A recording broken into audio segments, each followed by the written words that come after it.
Donc on va continuer et intégrer nos éléments sur notre format. Donc on va regarder si on est bien. Donc là on est sur la 1-2.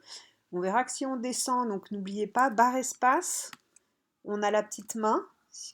Dès qu'on appuie sur barre espace, on a la petite main et on peut descendre. On voit qu'ici, si on descend, alors il faut qu'on clique sur les pages, hop, on descend de 3 à 4. Si je descends encore, attention, si je descends mais que je ne clique pas sur la double que je vois apparaître, je suis toujours en 3-4. Donc il faut bien à chaque fois, dès que je clique sur la page, je vais cliquer, hop, voilà. Là, on est en 7-8. Donc attention à ça pour bien se repérer. Mais ici, par contre, ça passe automatiquement en bas à gauche sur les pages concernées. Voilà, vous voyez que là, ça passe à 4. Et dès que je clique, tac, ici, je passe effectivement ici sur la 3-4.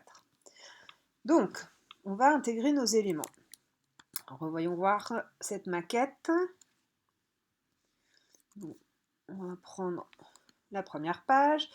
Alors, on va mettre déjà le logo en haut.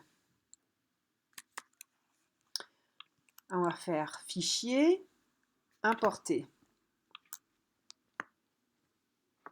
Donc, je vais dans le dossier de mes éléments. Je vais peut-être me les mettre dans... Voilà, comme ça je vais y aller directement dans ma barre de menu. Donc, dans les éléments traités, je vais prendre mon logo Alter Ego qui est là. J'importe. On verra ici, il y a des possibilités qu'on pourra voir un peu plus tard. On va rester pour l'instant simple. Donc j'ouvre. Donc là, il me met, donc on a déjà vu ça, si je clique une fois, il me le met à taille réelle. Si je clique et je tire, il me le mettra à la taille que je lui demande. Sachant que c'est du vectoriel, donc je pourrais le mettre 15 mètres, ça sera bon aussi. Moi, évidemment, je ne vais pas le mettre à 15 mètres. Donc, grossièrement, a priori, on va le mettre... Alors, ce qu'on va faire, c'est qu'on va bien aller au bord, mais pas trop non plus, parce qu'il ne faudrait pas le couper, on peut se rapprocher au maximum. Donc, moi, j'ai un pad, donc je me rapproche facilement avec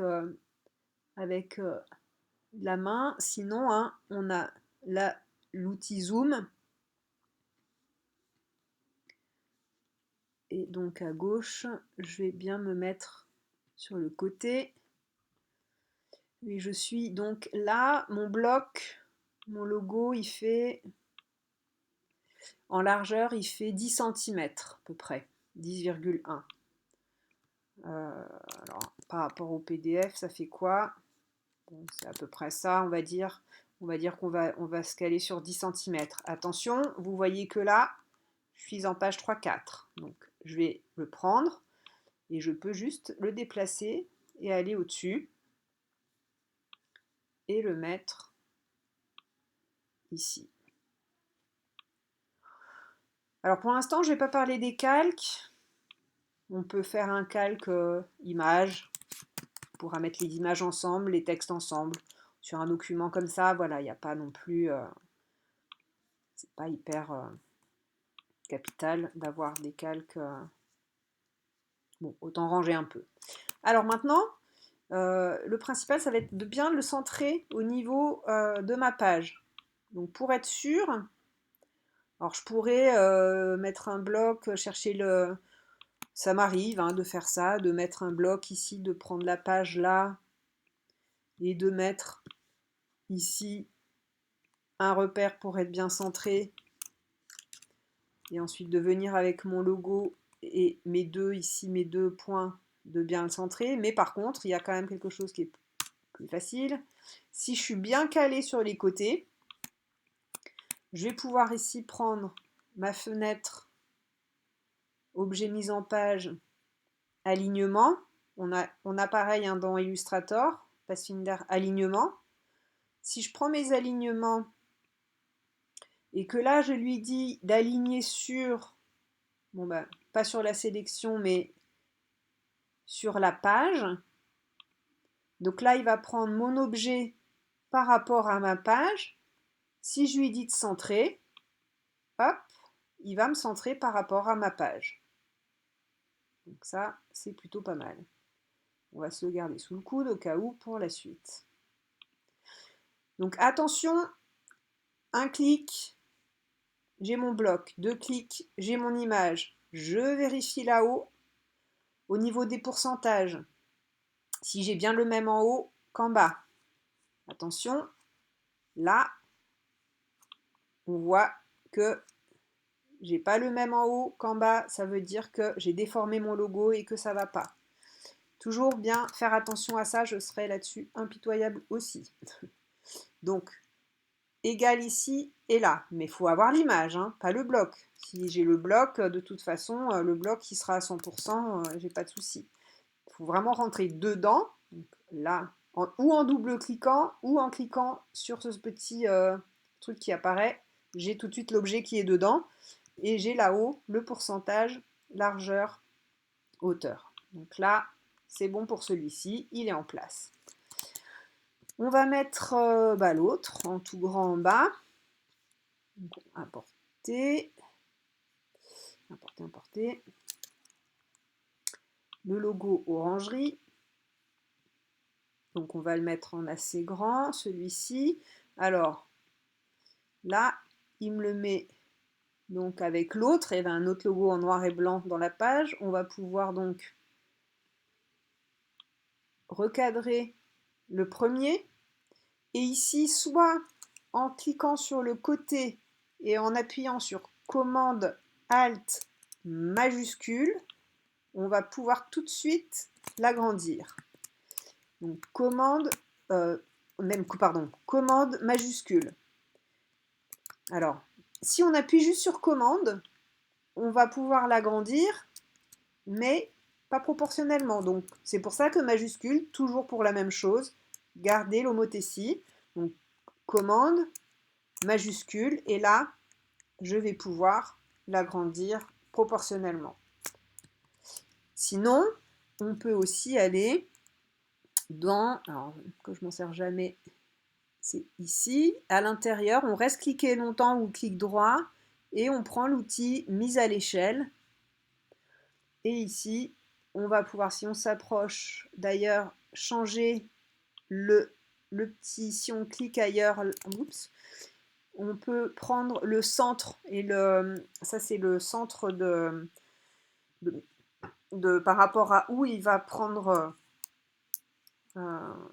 son point de repère pour l'agrandir, le centre, parce que là si j'agrandis par rapport, ici je l'ai mis au centre, si j'agrandis il me le fait par rapport au centre, si je le déplace et que je le mets en haut à gauche, et que j'agrandis, il va me l'agrandir par rapport à en haut à gauche. C'est une petite précision, mais là, en l'occurrence, ça ne nous sert pas plus que ça, mais quand même. Donc là, si je le mets au centre et j'agrandis pour l'avoir en grand, et je me le place en bas. Alors là, celui-ci aussi, je vais quand même le caler assez bien sur la largeur de la page. Hop. Et donc pareil, je vais lui dire d'aligner. Je suis toujours bien sur la page. Je le centre. Hop, je me recule. C'est toujours mieux de toute façon d'avoir mon élément qui est bien encadré, hein, toujours, plutôt que d'avoir des éléments comme ça qui vont venir se superposer, et pour sélectionner après, c'est le bazar. Donc toujours cadrer quand même au max les éléments. Alors, comment il est calé celui-ci? Il est assez vers le bas, mais pas tout à fait non plus. Il n'est pas a priori totalement sur... vous voyez, là, ça c'est sur notre marge, mais pas le logo. Donc on ne va pas le descendre totalement, on va faire à peu près le double, grossièrement. Un petit pommesse. Ok. Alors, pour ce motif, alors il semble que ce motif reprenne la couleur du logo, ce qui est le cas. Toujours mieux de reprendre dans une charte les couleurs d'un élément du logo. Donc, ce que je vais faire, c'est que je vais réouvrir le logo pour aller chercher cette couleur-là. Donc, comment réouvrir le logo dans Illustrator? Soit, donc je vais dans les liens, la fenêtre des liens. Ici, j'ai le logo orangerie. Donc, on se souvient que ici, on peut modifier l'original. Donc, c'est ce qui va nous servir. Là, c'est le mettre à jour. Ici, c'est l'atteindre visuellement dans le document. C'est-à-dire que si je me trouve en page 8 et que là j'ai ma fenêtre de lien et que je prends le logo orangerie et je lui dis bah, je veux voir le logo orangerie, hop, il va me remettre sur la page 1, là où est mon élément. Ici, ça veut dire, on l'a déjà vu ça, hein, de lui remontrer où est notre élément. Non, on n'a pas la peine. Là, ce ne sera pas ce dont on a besoin. Donc, on a plusieurs alternatives. Soit on fait modifier l'original, donc là, il va m'ouvrir. Donc je vais tout de suite. Sinon, on peut, si on a d'autres soucis, on peut lui dire ici, donc en sélectionnant bien l'élément dans la fenêtre des liens, de me le faire apparaître sur le Finder. Il me le fait apparaître et de là, je le fais ouvrir dans Illustrator. Donc je le glisse dans Illustrator. Donc voilà, de toute façon, il y a plein de façons de faire les choses, hein, comme d'habitude. Alors, je vais pouvoir aller chercher ici la couleur de mon élément.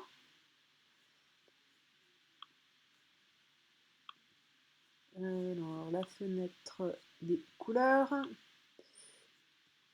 Ici, hop, si je double-clique, c'est pas une couleur très nette. Alors, 22, 37, 22.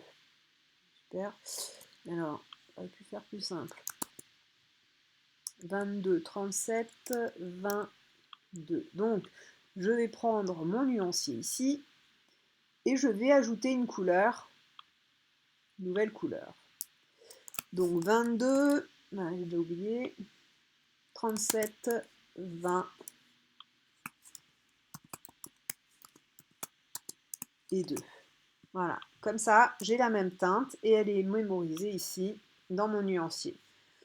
D'ailleurs, comme d'habitude, pour être plus propre, je peux tout de suite sélectionner les nuances inutilisées dans mon nuancier. Ah oui, mais alors attention, parce que là, je n'ai pas encore utilisé celle-ci, donc il me la sélectionne. Alors, attendez, on va faire autrement. On va tout de suite faire un trait, puisqu'on va se servir de toute façon, nous, on va faire un trait. On va le faire directement dans InDesign, ça, on ne va pas le faire dans Illustrator. On va lui demander les contours. On va faire un point. Là, c'est juste un trait, donc pardon. On retire l'intérieur et en contour, on lui met donc cette couleur qu'on vient de créer. Voilà. Maintenant, elle n'est plus inutilisée, notre couleur. Donc on va pouvoir ici de nouveau faire toutes les nuances inutilisées. Voilà, cette fois, il n'utilise plus la couleur là. Alors par contre, ce qui est bizarre, c'est qu'il me dit que le bleu là est utilisé. Alors je ne sais pas où, puisqu'il n'y a rien. Je ne vois pas où elle serait utilisée. Bref, on va supprimer là, donc c'est bon, et on va lui dire, alors on va vérifier.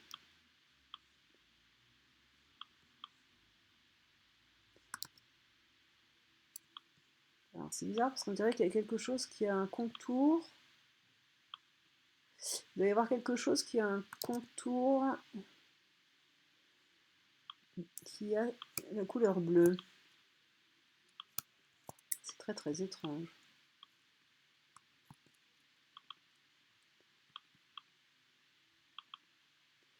Alors, voyez ce que ça va faire. Parce qu'a priori, il me dit que celle-ci est utilisée. Donc, si je la supprime, il me dit de remplacer par une autre couleur. Alors, en l'occurrence, je ne vois pas ce qu'il pourrait y avoir d'autre d'utilisé. Donc, je vais mettre 100. Et on va voir ce qu'il va me faire.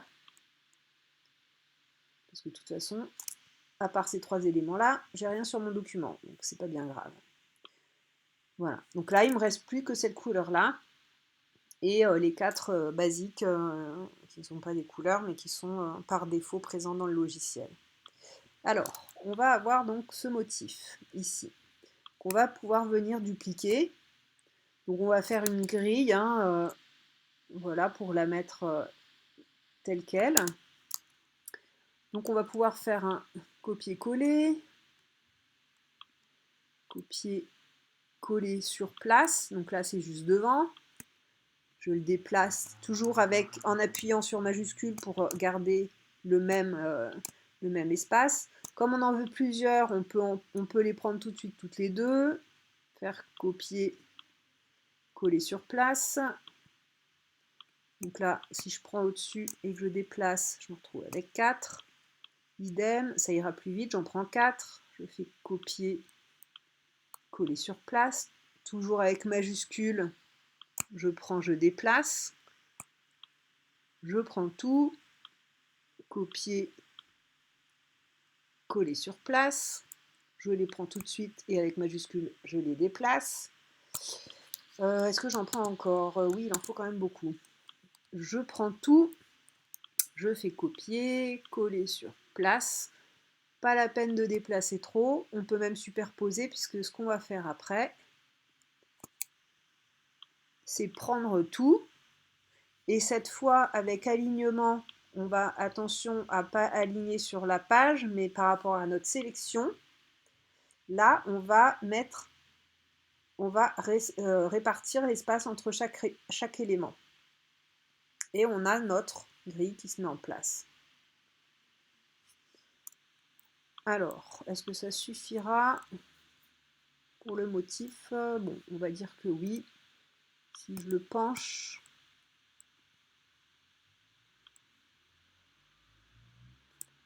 il faut que ça aille. Par contre, vous voyez, il faut que ça aille d'ici au bout de la page. Donc, par contre, il faut bien l'étendre. On va dépasser un peu. Et hop. Voilà.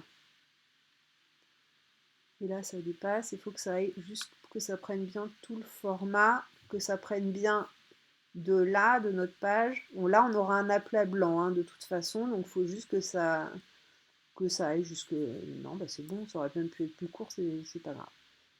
Donc là, c'est bon. Attention, autant grouper nos éléments, puisque si ici, je clique ailleurs, après, je vais avoir toutes mes lignes, ça va être compliqué. Donc je prends tout et je fais édition. Alors, c'est dans... Je le fais tellement manuellement, enfin tellement automatiquement de grouper que je ne sais plus où c'est. Associer. Avant, ça s'appelait grouper. Associer. CTRL G. Donc j'associe. Donc maintenant, on voit que là, j'ai un pointillé tout autour. Donc c'est un seul et même élément. Pourquoi on fait ça? Parce qu'on va le mettre à l'intérieur d'un bloc qui va me servir pour délimiter ma forme et qu'on ait le motif uniquement à cet endroit-là et que ça n'aille pas partout comme ça. Donc ma forme, moi, je veux qu'elle aille à peu près... non, pas ici. De là jusque... Donc avec la coupe, près jusque là. Si on regarde ici, ah bah même en fait ça va... Bon, ça on pourra le régler après. On va déjà la mettre dedans. Donc j'ai déjà fait une forme de ce que je veux voir apparaître. Si je prends mon élément, que je le coupe, je me mets dans mon bloc et je fais coller dedans, hop, il me le met à l'intérieur de mon bloc que je viens de créer. Ok? Donc là, on a notre bloc avec notre élément dedans. Alors, notre bloc, on ne va pas le bouger et maintenant ce qu'on peut faire c'est changer la place de notre élément qui est dedans. Donc on avait dit que voilà, ça n'allait pas plus loin ici que la fin de la page. Et ici on est bien aussi. Alors, un petit coup de W ou de ici d'aperçu pour avoir notre page en grand. Ici, est-ce qu'on a tout sur le, on a tout sur le mal. Ce qu'on peut faire ici quand même, c'est de faire un autre calque qui s'appellera fond. Ça, c'est pas mal. On mettra tous les fonds où on veut pas que ça bouge, on peut les verrouiller comme ça, on est tranquille, on peut déplacer les choses par-dessus sans être embêté par les choses qui ne doivent pas bouger. Donc là, on a notre motif qui est toujours sur le même calque. J'ai fait un autre calque que j'ai mis en arrière-plan qui s'appelle fond. Par contre, mon élément, vous voyez, tout est bleu, tout est sur le même calque encore. Si je déroule mon calque, on voit donc bloc graphique qui est l'élément que je viens d'intégrer avec mes traits dedans. Si je l'ouvre, on voit qu'il y a mon groupement de lignes. Tout est détaillé ici, hein, donc il y a un paquet de lignes. Voilà, toutes mes lignes qui est dans le bloc, qui est sur le calque image. Donc, mon fond, ici, je vais pouvoir le prendre et donc le prendre ici sur le calque, le petit carré au bout, comme Illustrator, hein, le même principe, pas comme Photoshop, mais comme Illustrator, je prends le petit carré et je... Alors, il n'a pas pris mon petit carré. Alors, attendez voir, qu'est-ce qu'il me fait? Ouais, là... Ah. Non, il ne faut pas que je rentre dans mon calque. Voilà. Il ne veut pas le faire. Alors ça, je pensais pas, vous voyez, je pensais qu'il pouvait le faire quand on était dedans aussi. Non, parce qu'il appartient à ce calque-là, donc faut être... Donc là, c'était pour montrer qu'il y avait des détails ici. Mais pour changer l'image de calque, il faut de toute façon être sur le calque. Donc, bref, hop, je peux prendre mon petit carré et le déplacer et le mettre dans les fonds. Et venir le verrouiller. Comme ça, après, j'ai mes éléments qui ne bougent plus. Bon, même si là, je ne vais pas avoir 36 trucs, mais c'est quand même bien de faire propre. Petite sauvegarde, je retourne ici. Bon, ça descend un peu plus. Rien ne m'empêche de retourner dans mon fond, d'aller prendre ici mon motif et de le changer.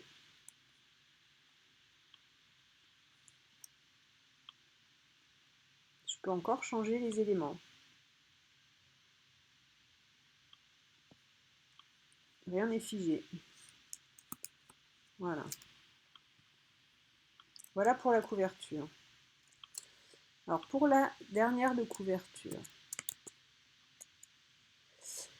Bon alors là, c'est nos petits filets. Donc là, rien ne partait à la coupe. Ici, on va mettre en place les petits filets. Donc on va refaire pareil. A priori, c'est la même couleur. Mais bon, on va mettre la même couleur. On ne va pas s'embêter trop. Donc ce qu'on peut faire, de toute façon, on va refaire un filet. Attention, gardez toujours majuscule, hein, qu'il soit droit. Ah, je sais ce qu'il m'a peut-être fait. Il m'avait peut-être gardé un filet en bleu, puisque là, il me fait mon filet en bleu automatiquement.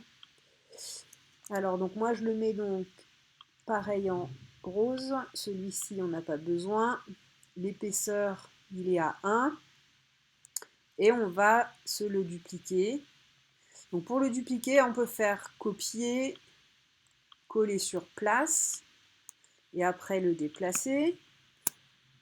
On peut aussi, pour déplacer des éléments, si on les sélectionne, en appuyant sur Alt, la touche qui est entre commande et contrôle, vous voyez que là, on a la flèche qui se double, ça veut dire qu'on peut doubler les éléments. Donc là, on duplique. Donc Alt, et tout en appuyant du coup aussi sur majuscule toujours, pour contraindre et dupliquer nos éléments. Vous voyez, repère commenté, il me met du coup à équidistance. Si je reprends mes éléments, donc toujours ou copier-coller là-haut, ou Alt majuscule, Vous voyez en bas, les petites flèches, là, il me met que c'est à équidistant. Ça, c'est les repères commentés. Donc, je ne sais pas combien il y en a, on est à peu près, hein, vous n'êtes pas au très près. Alors, par contre, ce qu'on va faire, c'est qu'on va essayer de se caler sur le logo, comme là, c'est le cas. Donc, on va, pareil, on va prendre le logo, là, et on va le dupliquer. Donc, ou Alt, avec la double flèche. Dès que j'appuie sur Alt, vous voyez, quand j'ai ma flèche noire, hein, j'ai les doubles flèches qui s'affichent. Donc, soit Alt, et je prends et je copie mon logo. Je clique et je tire, donc ça me le copie. Ou alors, tout simplement, hein, copier, coller. Coller, il va me le mettre un peu n'importe où, enfin en plein milieu. Coller sur place, il me le met devant. Donc là, je peux l'embarquer. Ce qu'on peut lui dire ici, est-ce qu'il est centré dans la page? Il a l'air quand même assez centré dans la page. Donc on peut lui mettre là un petit centrage par rapport à la page. Attention à ne pas couper le logo. Il va quand même bien être prêt. Donc, on retourne dans les alignements. Alors attention maintenant, il faut que je revienne ici parce que je suis été dans sélection, maintenant c'est sur la page. Et on va lui dire donc maintenant du coup, et dans la largeur, enfin dans le sens horizontal et dans le sens vertical. Maintenant, il est bien au milieu. Donc si je prends mes éléments, mais à mon avis, c'est plutôt mes éléments qui étaient centrés. Ouais, non, non, non. Alors en fait, ce qui se passe là, je ne me souviens même plus, hein, mais là, c'est cette partie-là du logo qui est centrée et pas le carré. À la limite, ce qu'on peut faire, c'est prendre ça, le refermer,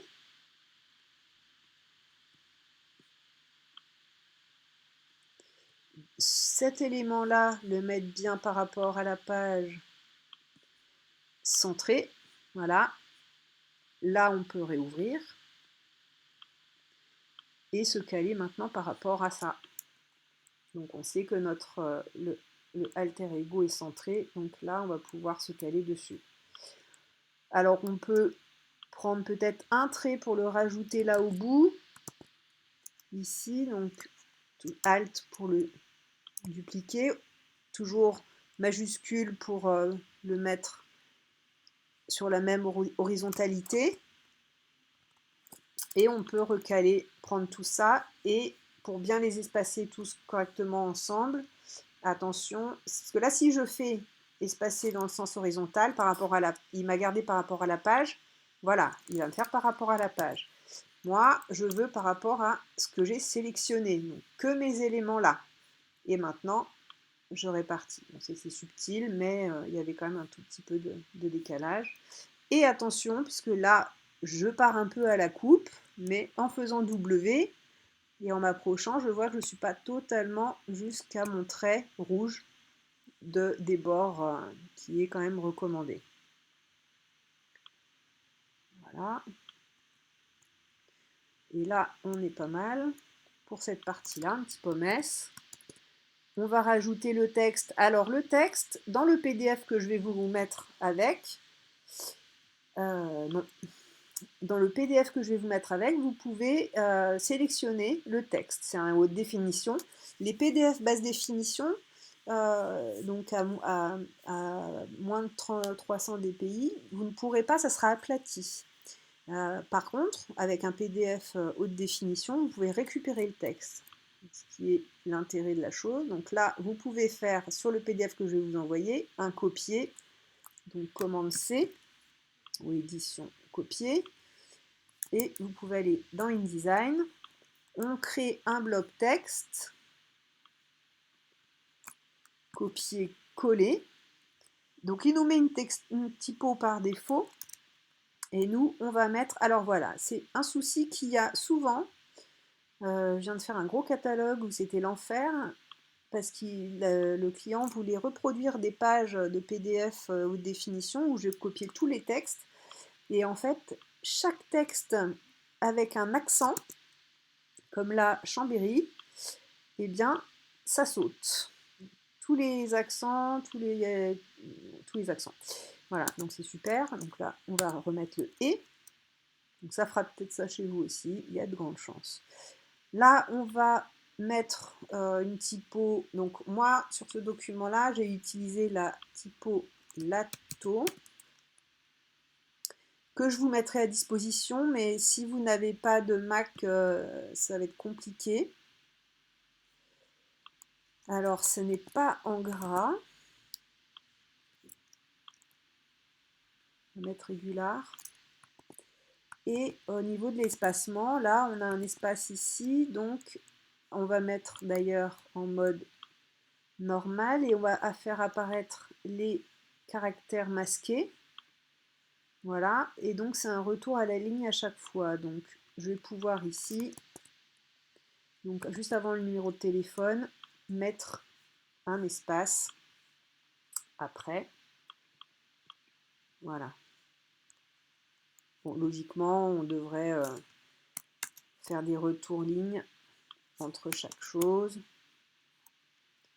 Du coup, il n'a pas aimé, donc je vais lui remettre. On va mettre 4. Ici aussi, c'est un paragraphe. Et voilà. Et là, on va pouvoir faire un calque avec les textes. On ne va pas laisser sur le fond. Texte. Et on peut déplacer donc en glissant notre petit point rouge ici, notre texte sur le calque. Donc on peut, si on veut bien l'aligner ici, on peut prendre la règle qu'on a sur le côté ici. Si on ne l'a pas, on peut faire affichage, règles, afficher. Donc moi j'ai masqué parce qu'elles y sont, mais afficher les règles, commande R comme règle, pas trop dur. Voilà, et on peut venir prendre une petite règle, donc on clique, on tire, et on vient ajuster ici. On peut se rapprocher, bon là c'est bon, mais on peut faire comme ça des alignements. Puisque là on ne peut pas lui dire aligner sur mon élément, alors on pourrait faire du coup aligner sur cet élément là-haut. Donc si j'ai pas mon repère, que là je peux supprimer comme dans Illustrator, hein, j'ai cet élément-là, je pourrais l'aligner, aligner ces deux-là. Avec mon alignement ici, attention sur bien la sélection, j'aligne sur cet élément-là. Voilà. On va pouvoir mettre le texte en bas, ici. Hop.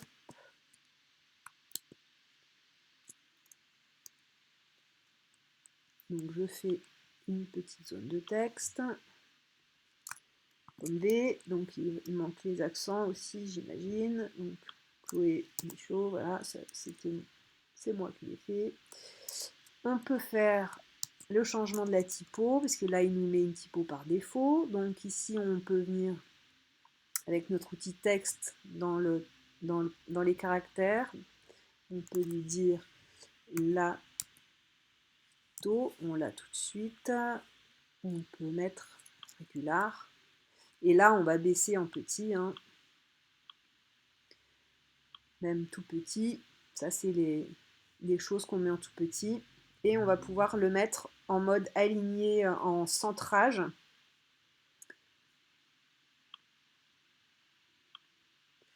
Et ce qu'on peut faire aussi, puisque là, on peut refermer le bloc.